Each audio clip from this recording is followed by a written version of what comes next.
No! You can't drink that. You have diabetes. Yes, I can. In fact, I must because I have low blood sugar right now.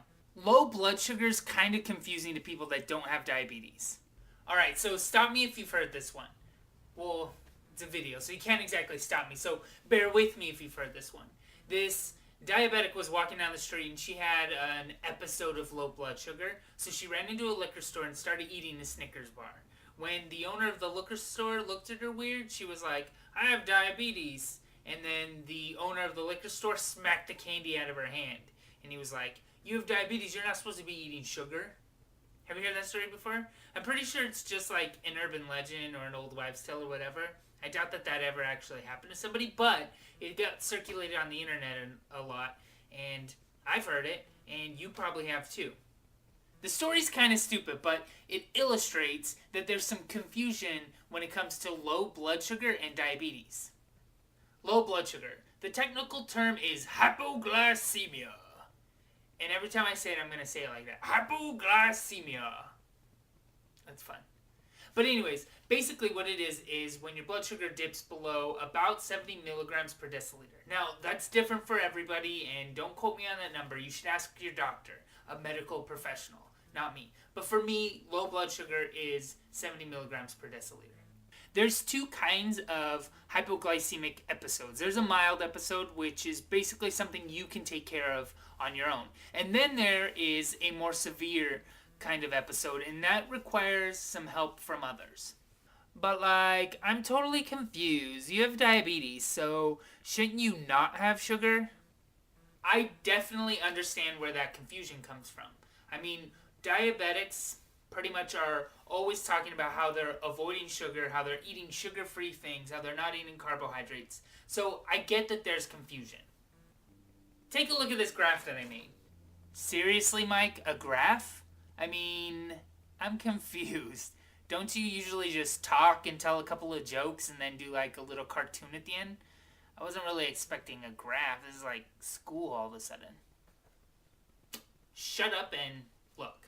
So on this graph, here's a little picture of me.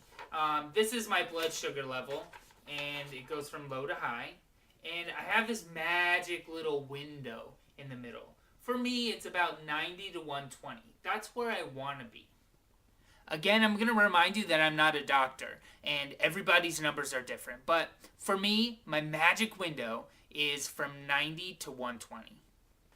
Alright, so I actually take two types of insulin. One is called a basal insulin, and this basal insulin basically would keep my blood sugar levels kind of in my magic window if I didn't eat, if I didn't exercise, if nothing out of the ordinary was happening, if I didn't have a virus, if I wasn't vomiting, if I wasn't skipping meals, if I wasn't menstruating. Menstruating actually has an effect on blood sugar, I've heard. I don't have any direct experience there, but so basically I would stay in my window if I had only taken my basal insulin. Now, every time I eat, my blood sugar is going to go up, right? So my insulin, my bolus insulin, brings me back down to my magic spot. The problem is that sometimes my bolus insulin brings me down really fast or brings me down too low. So then my blood sugar drops way too low and I'm having a hypoglycemic incident.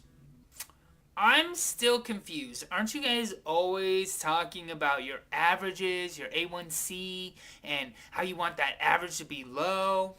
Wouldn't a low blood sugar incident bring your average down?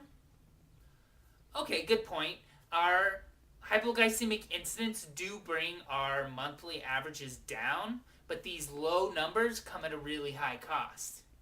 First of all, low blood sugar makes you feel like crap. You feel dizzy, you feel confused, sweaty, your heart's pounding, you're really hungry. It's a really gross feeling. So first of all, you don't want that. Number two, you can start to become immune to these lows. Your body kind of gives you signals saying like, hey, your blood sugar's low, but if it keeps happening, those signals start to dull, and you can not really realize that you're going into a very serious hypoglycemic incident. There's also an elevated risk of dementia later in life for people that have had significant hypoglycemic incidents when they were younger. Dementia. Oh, and I probably shouldn't overlook this last one. Death. I'm serious, you could die because your blood sugar's too low. Seriously, every time you get in a car, operate heavy machinery, or are handling a Lady Gaga CD and your blood sugar's low, you run the risk of flipping the car, killing some people with the heavy machinery, or dropping a Lady Gaga CD, heaven forbid. This is not something to play with just to get some good numbers. So basically, manually administering insulin isn't an exact science. I inject and then I try to eat and drink accordingly. Sometimes I'm going to misjudge my carb count, or I'm going to overestimate my insulin needs, or my basal insulin is just going to take me on that crazy roller coaster ride it decides to do some days. And to fix a low, I'm going to need a little bit of sugar. Juice, glucose tabs, candy, Sprite, whatever. So don't ever deny a person with diabetes some food while they're correcting. That could be serious.